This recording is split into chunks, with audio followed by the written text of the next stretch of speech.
Terima kasih pemirsa, masih tetap bersama kami dalam program Doncast. Saya Doni The Kaiser. Dan saya Don Bosco Selamat. Tidak lupa kita pengen ngucapin terima kasih Bang Don kepada penonton setia Doncast, baik yang menyaksikan melalui channel Nusantara TV maupun yang setia menyaksikan melalui channel YouTube Nusantara TV Official. Dan jangan lupa like, share, dan juga subscribe. Oke, kita lanjutkan. Kita ngobrol dengan Prof. Burhanuddin Muhtadi dan kita masih pengen mempertajam Bang Don soal kenapa RK, ya kalau tadi kan misalnya stagnan bahkan turun. Tapi kalau tadi sementara ada Kim Plus yang besar, tapi nggak solid amat. Lawan PDIP cuma satu partai. Pertanyaan awam kan, lalu kemudian ada di situ ada partainya Pak Prabowo. Lalu kemudian orang selalu selama ini mengenal bahwa ada endorsement dari seorang Jokowi. Iya. Gimana itu, Mas? Iya, jadi RK ini maju itu kan awalnya dipersiapkan untuk melawan Anies Baswedan. Asumsi Anies mendapatkan perahu. Tetapi kemudian Anies tidak mendapatkan dukungan partai. Kemudian ada skenario untuk memperlawankan Ridwan Kamil dengan calon yang mudah untuk dikalahkan, yaitu dari pasangan independen. Tetapi yang tidak terduga adalah yang muncul dari pihak PD Perjuangan bukan Anies Baswedan. Bahkan walaupun Anies Baswedan sudah ke sana. Iya, tetapi justru Pramono Anung yang notabene punya kedekatan penuh dengan Pak Jokowi maupun Pak Prabowo. Betul. Jadi nama Pramono Anung itu tidak mengirim ancaman buat 2029. Dan itu yang membuat calon-calon partai-partai pendukung Ridwan Kamil, termasuk para dewa di belakangnya, itu merasa Pramono Anung itu tidak akan mengganggu kepentingan elektoral masing-masing. Dan itu kemudian mendorong, ini bacaan saya sebagai orang luar, para dewa di belakang partai pendukung Ridwan Kamil untuk tidak terlalu all out mendukung Ridwan Kamil. Sudah terlanjur dukung di awal, tahu ada kejutan gitu. Ketika pertemuan di sini di belakang layar itu Mas Bram itu mengakui ketika dia menghadap Pak Jokowi untuk pamit mundur, di situ juga ada Pak Prabowo yang juga mengatakan mau mendukung. Kemudian juga diminta oleh Jokowi untuk silakan maju, Mas. Lalu kenapa kemudian ketawa terbahak-bahak? Yang kan ada ceritanya. Iya, ada tertawa. Jadi ceritanya ini cerita orang lain lagi tuh. Karena katanya di situ Mas Pram bilang, Pak, mohon saya jangan diganjarkan.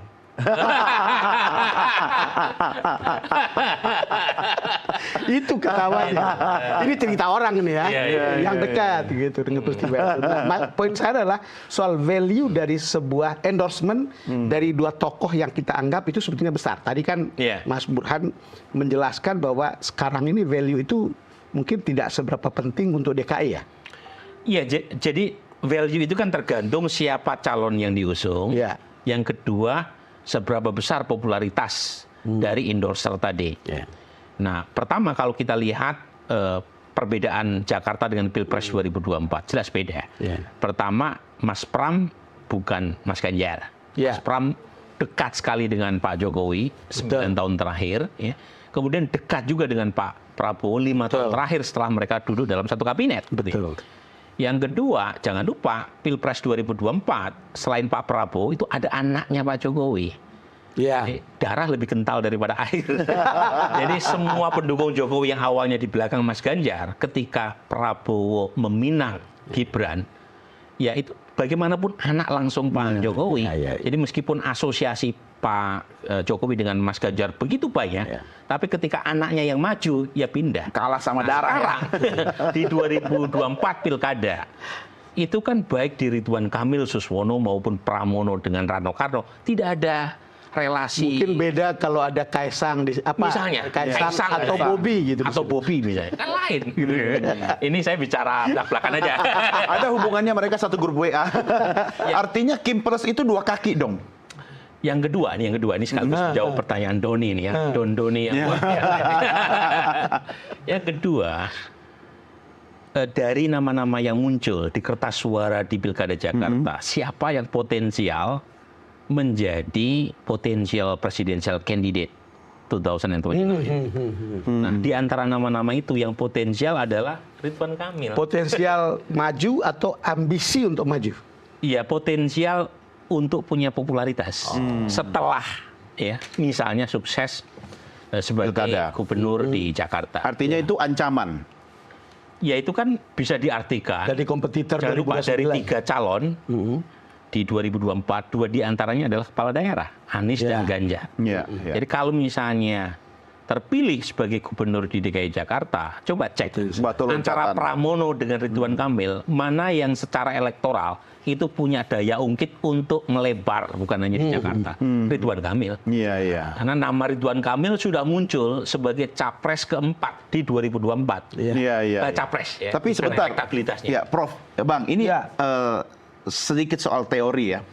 Kalau misalnya Mas Pram itu adalah tokoh yang paling aman dan bisa diterima banyak pihak, kenapa PDIP tidak meletakkan tokoh yang bisa jadi jembatan kalau di Jakarta dia menang, dia akan bisa maju di Pilpres 2029?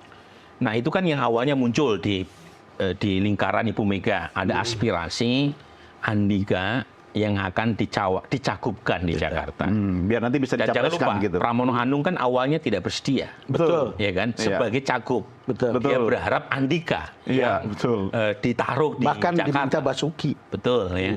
Tetapi Ibu Mega kan punya pertimbangan lain. Mungkin karena di Jawa Tengah jenderal polisi yang maju, dicari jenderal TNI kan, dan Andika yang dibawa ke sana.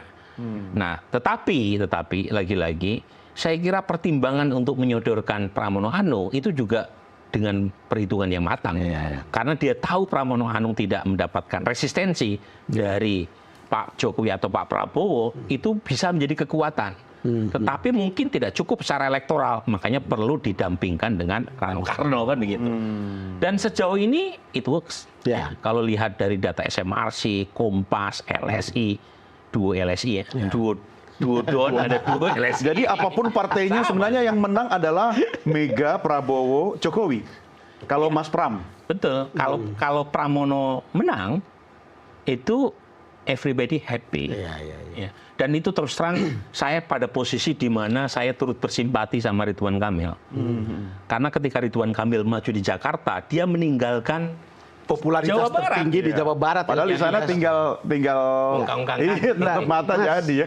Kembali ke endorsement. Kenapa saya bicara ini? Karena kadang-kadang endorser atau endorsement itu baru akan kuat kalau ada gizi, ada logistik yang mengikuti di lapangan. Dan kali ini kan itu kita tidak tahu apakah orang dukungan Kim Plus itu akan diikuti seperti itu gitu.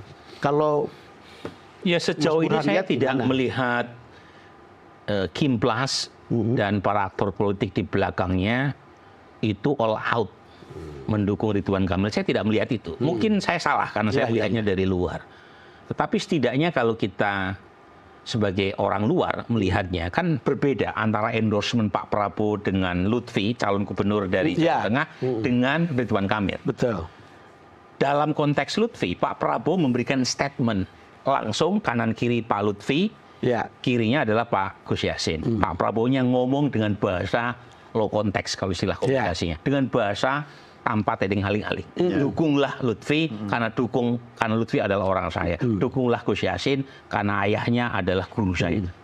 Sementara dalam konteks Ridwan Kamil nggak ada statement langsung. Bahasanya bahasa simbolik, yaitu makan nasi padang berdua.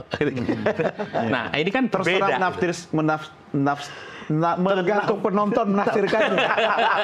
Sampai susah ngomong tafsir. Memang jelas Pak Prabowo mendukung. Buktinya Gerindra kan tanda tangan untuk Ridwan Kamil. Tetapi tidak ada statement langsung kan dalam acara makan bareng itu.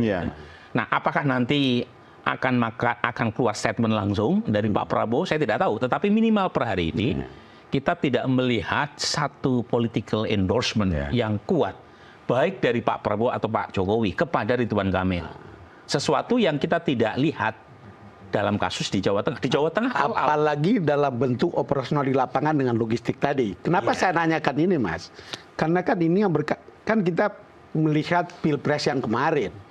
Ada penguasa yang mendukung, ada penguasa yang mengendorse, dan di lapangan logistiknya jelas. Networknya yang bekerja juga jelas. Di Jakarta kan saya terus terang melihat spanduk baliho Pramono lebih banyak ketimbang Ridwan Kamil. Mungkin saya salah, tetapi sepanjang saya melalui jalan dari Ciputat sampai kantor saya di Cikini itu lebih banyak spanduk baliho dari Pramono Rano Karno. Atau mungkin Mas, dengan tidak terlihat all out-nya Kim Plus, itu sebagai kompensasi PDI Perjuangan tidak di kabinet tapi dikasih Jakarta. Saya tidak melihat sejauh itu ya, tapi lebih. Ini teori ngawur nggak? Saya tidak boleh tahu, dong. mungkin Bertanya boleh. Boleh bertanya. Boleh. Tapi saya tidak punya informasi yang meyakinkan untuk mengkonfirmasi itu. Tetapi yang pasti kalau kita pakai teori 2029 itu yang menjelaskan mengapa dalam kasus di Jawa Tengah endorsement Pak Prabowo dengan Pak Jokowi lebih kelihatan. Apa? Andika kalau menang sebagai calon gubernur di Jawa Tengah itu potensial menjadi kandidat capres 2029. Sementara Lutfi itu tidak dianggap sebagai ancaman. Makanya Andika dalam kasus di Jawa Tengah itu tidak mendapatkan treatment yang sama dalam kasus Pramono di Jakarta. Jadi yang harus bilang jangan diganjarkan itu harusnya Andika nanti ya. Doni orang ya. Pertanyaan loh, Prof. Ini pertanyaan yang membuat saya bingung untuk menjawab karena spekulatif ya. Tapi poin saya tadi, jadi konteks pilkada itu satu konteks penting sebagai salah satu rekrutmen pemimpinan nasional. Tapi Andika ya kalau misalnya menang sebagai calon gubernur Jawa Tengah, memang jalan menuju 2029 lebih terbuka. Satu, dia jenderal mantan Panglima TNI. Dua, dia kalau menang menjadi penguasa daerah yang memiliki populasi terbesar ketiga se-Indonesia. Ketiga, dia punya kendaraan. Siapa calon presiden dari PD Perjuangan setelah Ganjar kalah? Mbak Puan secara elektoral berat karena beliau perempuan. Tapi kalau Andika menang, itu jalan menuju 2029 lebih terbuka. Tinggal cari wakil yang tepat. Nah, itu yang menjelaskan mengapa sepertinya Jakarta dengan Jawa Tengah diperlakukan secara berbeda ya. Dijelaskan dalam satu tarikan nafas yang berbeda. Cuma kenapa saya tanya itu tadi, Prof, soal Jakarta biar kasihkan ke Mas Pram aja, karena kan Bang Don tahu bahwa hubungan antara Bu Mega dengan Pak Prabowo itu kan sangat dekat. Walaupun berbeda kepentingan politik, tetapi kan secara personal mereka sangat dekat kan, Bang? Ya sebetulnya kalau tidak maju ke DKI, Prabowo itu menawarkan seorang Pram untuk kursi menteri. Iya, betul. Wajar.